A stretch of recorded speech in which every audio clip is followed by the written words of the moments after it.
Tunggulah aku, surat Putra Siregar dari balik jeruji besi buat Septia Hyetri sang istri pilu. 1 bulan sudah Putra Siregar ditahan di Polres Metro Jakarta Selatan.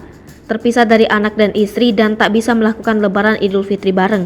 Putra Siregar diketahui masuk penjara gegara kasus pengeroyokan di sebuah kafe kawasan Senopati.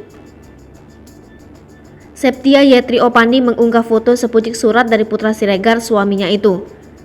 Dalam surat itu, Putra Siregar meminta istrinya jangan bersedih. Septia Hyetri Opandi selama ini kerap menumpahkan rasa rindunya melalui unggahan-unggahan di Instagram. Septia juga pernah meminta keadilan karena suaminya harus mendekam di balik jeruji besi sementara para koruptor tetap berkeliaran bebas. Diketahui, Putra Siregar bersama Rico Valentino diduga mengeroyok MNA atau N di salah satu kafe kawasan Senopati, Jakarta Selatan 2 Maret 2022. Saat ini, Putra Siregar dan Rico Valentino telah ditetapkan sebagai tersangka dan ditahan selama 20 hari. Penahanan keduanya akhirnya diperpanjang karena proses penyidikan belum selesai.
Hai pemirsa Sri Popo TV, jangan lupa komen, like, dan subscribe, serta tonton terus berita-berita terupdate lainnya ya.